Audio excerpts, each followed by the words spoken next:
تو میں یہ کر رہا تھا کہ ہم جزیات کو دیکھتے ہیں کہ بھائی یہ بھی کرتا ہے مسلمان، صفائی نصف ایمان ہے، چلو جمعے میں نہا کے جاؤ، کیونکہ صفائی کیا ہے؟ بولو، پہلے چاول کا شاپر اوپر سے کھڑکی سے پھینکو نیچے باہر، یہ نہیں دیکھو کس کے گھر کے باہر جا کے گر رہا ہے، کیا ہو رہا ہے پڑوسیوں کے، تو یہ چھوڑو. جمعے میں کیا کرو؟ ڈیٹول سے نہاؤ. جمعے میں مسلمان جمعے میں نہانا کیا ہے؟ سنت عمل. ڈیٹول سے نہائیں گے آج، سینیٹائزر سے نہائیں گے آج ہم، کورونا بھی پھیلا ہوا ہے کیونکہ نہانا کیا ہے؟ سنت. اور ماشاءاللہ استنجا پونے گھنٹے کا استنجا، کیونکہ صفائی کیا ہے؟ نصف ایمان ہے. میں نے دیکھا ہے وہمیوں کو، اور اب تو یہ وہم کا مرض اتنا ہے کہ ہر تیسرا چوتھا آدمی اسی طرف جا رہا ہے. وہ صفائی، وہ وہمی والی صفائی نا. واش روم میں بیٹھا ہوا ہے، لوٹوں کے لوٹے خالی کر دیے، بالٹیوں اس کا وقت کا معذرت کے ساتھ استنجا ہوئی. اتنی صفائی کا عادی ہے یہ. او بھائی تو 2 منٹ لگا یار، بس ہو گیا صاف، کافی ہے. اس کی میڈیکل رپورٹ کی ضرورت تھوڑی ہے کہ جراثیم سارے مر گئے کہ نہیں مر گئے، آغا خان سے ٹیسٹ کرواؤ جا کے، یار دیکھنا کوئی جرثومہ باقی تو نہیں رہ گیا. تو آپ اس قدر وہمی. اور پھر وضو کے لیے دیکھو، صفائی چونکہ نصف ایمان ہے، تو اب وضو میں نلکا کھول کے بیٹھ جائیں گے اور ایسے رگڑائی ہو رہی ہے جیسے گاڑیوں کی رگڑائی ہوتی ہے نا، گاڑیاں دھلتی ہیں نا، اس میں سروس اسٹیشن پہ جو گاڑیاں دھلتی ہیں ان کی پوری لپائی پتائی، تو بیٹھ کے گھنٹوں پورا نلکا پورا فل کھولیں گے، رگڑ رگڑ ایسے رگڑے جا رہے ہیں کہ کہیں بال خشک نہ رہ جائے. بھائی آپ ایسے چلو میں پانی لو، یوں کرو، نلکا بند کر دو، ختم.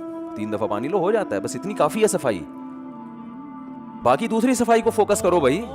گھر کو صاف رکھو، گھر کے باہر کا ایریا صاف رکھو، کپڑوں کو صاف رکھو، خواتین کو سمجھاؤ کچن کو صاف رکھیں. ہمارے ہاں مشہور تھا پہلے تو دادیاں نانیاں یہ باتیں بتایا کرتی تھی کہ کسی خاتون کا رشتہ آیا ہو نا کسی گھر سے، تو جب اس کے گھر جا کے خاتون کو دیکھنا ہو کہ ان کی بیٹی سلیقے والی نہیں ہے یا نہیں ہے، تو 2 چیزیں دیکھو، ایک واش روم اور ایک کچن.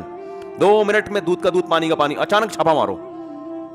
کیونکہ ویسے آپ بتا کے جاؤ گے تو اس دن تو وہ تیزاب سے دھوئیں گے کچن کو کہ بھائی رشتے والے آ رہے ہیں، اور وہ زندگی میں پہلی اور آخری دفعہ دھلا ہوگا. بس چھاپا مارو اور دیکھو جس لڑکی نے اپنے گھر سے سلیقہ نہیں سیکھا، کسی کا باپ بھی اس کو سلیقہ نہیں سکھا. یہ دماغ سے نکال دو کہ جب وہ آئے گی تو خود ہی سیکھ لے گی. یہ نہیں ہوتا. یا تو بالکل کم عمری میں شادی ہوئی ہو نا، وہ پھر ایک الگ بات ہے، یعنی بالغ ہو چکی ہو لیکن عمر کم ہو تو وہ پھر ایڈجسٹ ہو جاتی ہے. لیکن جو آج کل جن پکی عمروں میں شادیاں ہو رہی ہیں، اب اس کو سلیقہ سکھانا چھوڑ دو، اب نہیں ہو سکتا. اب بس اپنا کمرہ تھوڑا سا خود جھاڑو لگا کے صاف کر لیا کرو، کیونکہ جو یہ ماں باپ سکھاتے ہیں، ماں باپ بھی نہیں، یہ ماں سکھاتی ہے، اس میں باپ کا بھی کردار نہیں ہوتا. تو لوگ پھر لڑتے ہیں مجھ سے، آگے بولتے ہیں یار وہ سلیقہ نہیں ہے. میں نے کہا پہلے سے نہیں تھا تو اب نہیں ہو سکتا، اب نہیں ہو، اب برداشت کرو ایسے ہی. میں یہ نہیں کہتا کہ خدا نخواستہ ان بیسوں پہ علیحدگی ہو، یہ تو یہ نہیں ہو. اور یہ بعض لوگ کا خیال ہے ہم گھر میں ماسیاں رکھ لیں گے تو صاف ہو جائے گا گھر. دماغ سے قیامت تک کے لیے یہ چیز نکال دو کہ اگر آپ کی گھر والی کی طبیعت میں سلیقہ نہیں ہے، ماسیاں 100 بھی رکھ لو گے، گھر صاف نہیں رہے گا. کیونکہ گھر کو صاف کرنا یہ آسان ہے، رکھنا بہت مشکل ہے. جن کی طبیعتوں میں صفائی اور سلیقہ ہوتا ہے نا، وہ گھر صاف رکھتے ہیں، کرتے نہیں ہے. کرنے کا مطلب ایک دفعہ ہو گیا بس، وہ تو پھر فوراً گندا ہو جائے گا. ارے ایک دفعہ کچن صاف ہو گیا صبح تو فوراً ناشتہ بنے گا تو دوبارہ گندا ہو گیا، لنچ میں دوبارہ گندا ہو گیا، بچے کو کچھ پلانا ہے دودھ گرم کر کے وہ دوبارہ گندا ہو گیا. تو گھر صاف کرنا اتنا بڑا مسئلہ تھوڑی ہے، رکھنا بڑا مسئلہ ہے. تو بعض خواتین گھر صاف رکھتی ہیں، بعض کرتی ہیں رکھتی نہیں ہیں، اور بعض کرتی بھی نہیں ہے رکھتی بھی نہیں ہے. تو جو آج کل مارکیٹ میں چل رہا ہے نا، وہ یہ تیسری قسم زیادہ چل رہی ہے کہ نہ کرنا ہے نہ رکھنا ہے. کیونکہ معذرت کے ساتھ ماں باپ ان کو دنیا کی ہر چیز سکھا رہے ہیں، گھرداری نہیں سکھا رہے. کیونکہ ہماری یونیورسٹیوں کا گھرداری ٹاپک ہی نہیں ہے. آپ اپنی بچیوں کو اسکول میں کالج میں پڑھا رہے ہو، ان کا ٹاپک میڈیکل سائنس ہے، ان کا ٹاپک فزکس ہے، ان کا ٹاپک کیمسٹری ہے. گھر تو سائنس کے ٹاپک میں آتا ہی نہیں ہے نا. اب یا تو گھرداری کی معاشرے میں ضرورت ہی نہیں ہے تو اس کو بھی سکھانے کی ضرورت نہیں. آپ سمجھتے ہو صرف معاشرے میں انجینئر چاہیے، ڈاکٹر چاہیے. او بھائی معاشرے کو ایک گھر والی بھی تو چاہیے نا اچھی. یار کیا کریں یار، سمجھ میں کیوں نہیں آ رہا یار. مجھے بتاؤ معاشرے کو ایک گھر اچھے گھرداری کی بھی تو ضروری. آپ یہ کہہ سکتے ہو نہیں اب معاشرہ ماڈرن ہو گیا ہے، اصل میں سارا کچھ سب چیزوں کا حل سائنس میں ہے، تو پھر یہ گھر گرا دو، ہوٹلوں پہ آ جاؤ. یہ جو گھر بنا رہے ہو نا بحریہ ٹاؤن میں، ڈیفینس میں، گلشن اقبال میں، یہ ان ٹوپی ڈراموں کی ضرورت نہیں ہے. خام خواہ کی انویسٹمنٹ بلا وجہ کی، نہ کرائے پہ لو نہ खरीदो, फिर होटल में रहा करो। समझ रहे हो? किराए पे ले लो, इतना खर्चा नहीं होता उसमें, सस्ते होटल भी मिल जाते हैं, तो उसमें इतना खर्चा नहीं है। जाओ खाम खा के 1-1, 1.5, 2-2, 3-3 करोड़ की इन्वेस्टमेंट। तो लेकिन अगर बच्चे भी पैदा होंगे, घर वाली भी चाहिए, बेगम भी हो, तो फिर उसको तमीज़ भी होनी चाहिए। घर को कैसे चलाया जाता है, मियाँ को कैसे पूछा जाता है, ऑफिस मियाँ जब जाता है तो उससे किस तरह से टाटा करना है जब वो घर पे आएगा तो कैसे उसको रिसीव करना है, ठीक है ना? किन चीज़ों से उसको तकलीफ होती है, तो घर में हंगामा होता है, तो उन चीज़ों में ज़बान को क्या करना है, खामोश रहना है। भाई मुन्ने के अब्बा ये पसंद नहीं करते बिल्कुल, ठीक है ना, ये इनसे उनका मीटर क्या हो जाता है, शार्ट हो जाता है। तो फिर वो तमीज़, और इसको भी चाहिए कि भाई जब घर तमीज़ से चलाना है तो दोनों ने मिलकर चलाना है ना। तो स्कूलों में तो नहीं सिखाया जा रहा, यूनिवर्सिटियों में तो नहीं सिखाया जा रहा, बल्कि बागी बनाया जा रहा है, उल्टा सिखाया जा रहा है, अगेंस्ट किया जा रहा है औरत को शौहर से आज़ाद। ये शौहर वार कुछ नहीं है। वो मैं बताऊं, कर्नल है रिटायर, मेरी दोस्ती हुई उनसे, तो उन्होंने कहा कि मेरी बच्ची एक बहुत ही मॉडर्न स्कूल में पढ़ रही है, तो मैंने उससे पानी मांगा, तो बच्ची ने कहा आप खुद जो काम आप खुद कर सकते, इंग्लिश में कहा जो काम आप खुद कर सकते हैं वो दूसरों से नहीं लेना चाहिए। कह रहे, मैंने कहा यार हमारी माँ जब हमें बुलाती थी, हमारे तो भाइयों में लड़ाई होती थी कि पहले कौन पानी पिलाएगा, और दुआएं लेंगे माँ की। ये क्या सीख रही है? तो मैंने कहा बिल्कुल सही सीख रही है ये, अपने हिसाब से जो इसको सिखाया यही जा रहा है, क्योंकि ये सारा जो हमारा निसाब तालीम वो तो गोरों से लिया है, चलो ठीक है ले लिया, उनके पास है, हमारे पास है नहीं कोई, लेकिन कल्चर भी कहां से लिया जा रहा है? गोरों से। उनका तो घर होता ही नहीं है भाई। मैं थाईलैंड गया, इतने बड़े बड़े बंगले, मैंने कहा मुझे इनके अंदर लेके जाओ, घरों के अंदर, मैं देखना चाहता हूं ये लोग कैसे रहते हैं, इनका फैमिली सिस्टम क्या है, अंदर से कैसे हैं ये लोग। तो वो लेके ही नहीं गए, उन्होंने कहा रहते ही नहीं है। घर 1000 गज का है, उसमें एक बॉयफ्रेंड एक गर्लफ्रेंड, और अगर चलो मियां बीवी भी होंगे तो एक आध, और एक आध बच्चा होगा, तो उसके लिए इतना घरदारी और ये टोपी ड्रामों की जरूरत बोलो ना नहीं हो। कहते क्या टेंशन है, सही है नहीं है तो भी ठीक है, पैसा था तो उन्होंने 1000 गज का बंगला बना लिया, लेकिन अंदर से खाली है। और हमारे यहाँ देखो गुलिस्तान जौहर में जाओ आप, इतना सा फ्लैट होगा, अंदर से क्या होगा, आबाद होगा। मैं इनसे कहता हूं भाई अब बाहर निकल जाओ ना आबादी के, यार तुम एक कमरे में इतने बच्चों को क्यों घुसेड़ा हुआ है तुमने? ये अल्लाह का मसला थोड़ी है कि अल्लाह ने इतने बच्चे दे दिए, अल्लाह ने जमीन भी तो इतनी बड़ी दी है। अल्लाह ने जब आपको इतने सारे बच्चे दे दिए तो अल्लाह की जमीन थोड़ी कम थोड़ी है, अल्लाह ने ऐसी आबादियां भी तो दी हैं। जाओ अच्छी आबादी है, लेकिन खुली आबादी में निकलो, बाहर फैलो, शहर के बाहर आबादी बढ़ाओ। लोग कहते हैं जगह वैसा ही नहीं है, और मुफ्ती साहब कहते हैं बच्चे ज्यादा हों। तो जगह क्यों नहीं है? ये तो आपने फर्ज कर लिया कि जूड़िया बाजार के एक छोटे से अपार्टमेंट में ही अपने 20 अफराद को रखना है आपने, ये तो आपका हेडेक है। अल्लाह की जमीन तो जाओ, कराची से हैदराबाद जमीन ही जमीन, लेकिन खुद ही निकलने के लिए तैयार नहीं है। खैर, तो मैं ये अर्ज कर रहा था कि सफाई निस्फ ईमान और ये सारी चीजें तो हम कहते हैं यार ये तो गैर मुस्लिमों में भी है, तो अगर इन अलामात की बेस पे जन्नत मिलेगी तो फिर गोरों को मिलनी चाहिए, हमें नहीं मिलनी चाहिए। तो असल बात यह है कि हम अलामतों को देख रहे हैं, हम जुजियात को देख रहे हैं। जैसे जिस बच्चे को पढ़ने के लिए भेजा था वो ये देख रहा है कि मेरे अब्बा को ये पसंद है कि मैं मरीजों का इलाज करूं, वो तो मैं वैसे ही डॉक्टरों के मशवरे से कर लेता हूं। मेडिकल साइंस की किताबें पढ़ूं, वो तो मैं घर में बैठ के पढ़ रहा हूं। ओ भाई, अब्बा चाहते हैं डॉक्टर बनने के बाद ये अलामतें, क्योंकि जब डॉक्टर बनोगे ना तो इन अलामात को पैदा करने की जरूरत नहीं होगी, ये खुद ब खुद जाहिर होना शुरू हो जाएंगी।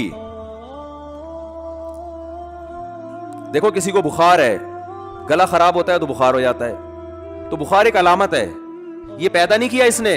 जब गला खराब हुआ था खुद ब खुद उस पर बुखार शुरू। डॉक्टर कहते हैं ना कोरोना में सूंघने की हिस्स खत्म हो जाती है, सबके साथ नहीं होती, याद रखें कि बाज लोगों की नहीं होती फिर भी कोरोना होता है, लेकिन बहुत मजबूत एक अलामत है। तो सूंघने की हिस्स खत्म खुद से नहीं हुई है, या आपने खुद नहीं की है, पहले बीमार हुए उसकी अलामात जाहिर होना शुरू हो गई। तो अलामात को फोकस करोगे तो सूंघने की हिस्स तो वैसे भी खत्म किसी की कराई जा सकती है। अबे नाक में भाई रूई ठोस दो उसके, अब वो सूंघ रहा है नहीं आ रहा, आपने कहा कोरोना के केस में डालो इसको, सूंघने की हिस्स खत्म हो गई। तो हमारे साथ यही मसला है। हमने कहा सखावत पे जन्नत मिलेगी, तो जो जिसको हमने देखा सखी है, हमने कहा सच बोलने पे जन्नत मिलेगी, तो हमने कहा जिसको देखा वो सच्चा है वो जन्नत में, तो वो अंग्रेज निकला। और उधर कुरान कह रहे भाई जन्नत में तो मुसलमान जाएंगे, है भाई। हमने कहा यार सफाई निस्फ ईमान है और सफाई पर जन्नत मिलेगी, तो हम जब गए बाहर मुल्कों में तो हांगकांग को हमने बड़ा साफ सुथरा देखा। जब कराची आए तो आते ही छींके शुरू, एयरपोर्ट पे मुझे छींके शुरू हो जाती हैं अल्हम्दुलिल्लाह। ऐसे ऐसे मेरे तजर्बे हैं। कराची से हमें बहुत मोहब्बत है, मैं जो कराची की बुराइयां कर रहा हूं इसलिए नहीं कि मोहब्बत नहीं है, दुखड़ा सुना रहा हूं, दुखड़ा कि हमारे हुक्मरानों ने बेड़ा गर्क कर दिया है कराची का। तो और मैं लिसानियत और असबियत का कायल नहीं हूं। मैं जब कराची की बात करता हूं तो लोग कहते हैं मुहाजिर और पठान का मसला है। ऐसा नहीं है, ये दिमाग से निकाल दो अपने। बहुत से मेरे कुछ बयानात को लोग गलत लेके जा रहे हैं। हमने असबियत और लिसानियत को अगर फरोग देना होता तो जब लिसानियत अपने उरूज पर थी उस वक्त हमने लिसानियत के खिलाफ बयानात किए हैं कि इस्लाम में पठान मुहाजिर पंजाबी कुछ नहीं होता। एक बाप एक माँ से अल्लाह ने पैदा किया है। अरबी को अजमी पर फजीलत नहीं दी। जिस पैगंबर पर हम ईमान लेकर आए वो अरबी हैं। उन्होंने खुद ऐलान किया किसी अरबी को किसी अजमी पर कोई फजीलत नहीं है। तो जिस पैगंबर पर ईमान ले आए हैं वो अपनी कौम की नफी कर रहे हैं, तो हम क्या पठान मुहाजिर पंजाबी इसमें पढ़े हम। तो मैं जब कराची की बात करता हूं इसको पठान मुहाजिर मसला ना, या पंजाबी मुहाजिर और सराय की मुहाजिर मसला ना बनाया करें, क्योंकि फितना परस्त लोग ना वो गलत रुख पे लेके जाते हैं चीजों को। लेकिन इंसान जहां रहता है, पलता है, जवान होता है, उस जगह से उसको मोहब्बत होती है। ये तो नेचुरल है ना। तो हम कराची में ही रहे, सारी जिंदगी गुजर गई, यहीं के निहारियां फोड़ी हैं, यहीं के अंडे वाला बर्गर भी खाया, जिंगर भी खाया, और यहीं पे हमने वहाँ चांपें भी खाई हैं अल्हम्दुलिल्लाह, शनवारी और पता नहीं क्या क्या, कितने बड़े बड़े, मुझे होटलों का नाम याद नहीं आता, काम याद रहता है बस अल्हम्दुलिल्लाह। वो लोगों से पूछते हैं इसका क्या नाम था, मेरे को पता नहीं क्या नाम था यार। खाने का पूछो अच्छा था कि नहीं था। तो खाने हमें यहाँ के मज़े के लगते हैं। निहारी है और उसमें नींबू नचोड़ो और मगज़ डलवाओ और थोड़ा मक्खन का तड़का लगवाओ और फिर अपनी जिम्मेदारी पे खाओ। और इस पहले सोचो कि सुबह पुलिस आके उठाएगी आपको या खुद उठोगे, ये सोच के खाओ। खैर, तो वो तो हर आदमी को होती है अपनी जगह से मोहब्बत। तो हमने अलामात देखी, बस 4-5 मिनट में बात कंप्लीट कर रहा हूँ। अलामात देखी, हमने कहा यार अल्लाह ने कुरान में कहा कि सदका खैरात करने वाले जन्नत में जाएंगे। यार वो तो इतना बड़ा ट्रस्ट बनाया हुआ है उसने, फलां आदमी ने। हमने कहा कि भाई वो झूठ बोलने वाले जहन्नम में जाएंगे, तो झूठ तो सारे कौन बोल रहे हैं। तो असल में कुरान ये अलामतें बयान कर रहा है। ये ऐसे ही है जैसे डॉक्टर अलामतें बयान करते हैं कि सूंघने की हिस्स चली जाती है कोरोना में, तो हम किसी को कोरोना का पेशेंट बनाने के लिए ना उसकी सूंघने की हिस्स को फोकस कर रहे हैं कि इसकी सूंघने की हिस्स खत्म करो, इससे वो कोरोना का पेशेंट नहीं बनेगा। ये अलामत हैं।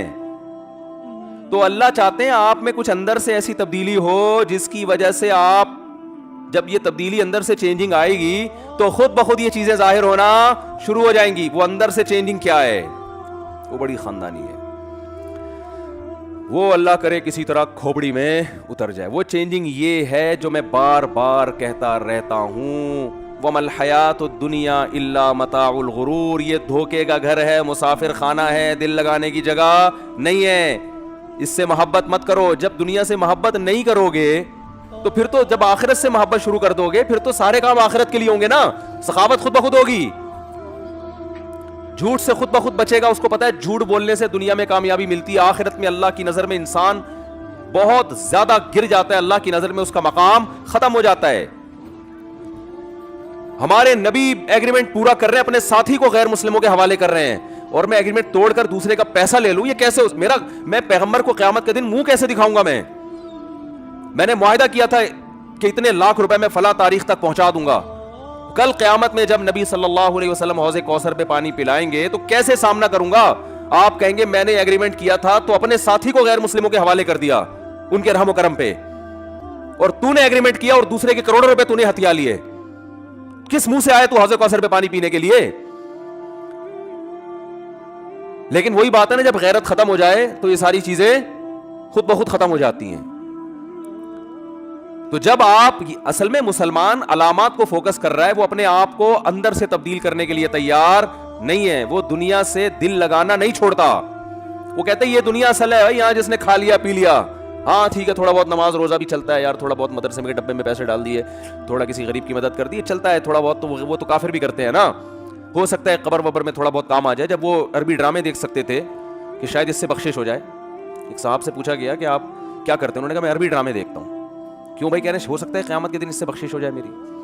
अल्लाह कहेगा कि भाई अरबी से मोहब्बत थी, अरबी ड्रामे देखता था।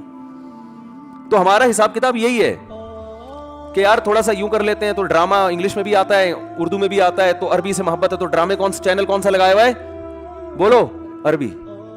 तो शायद अल्लाह बख्श दे कि भाई तू अरबी ड्रामे देखा करता था।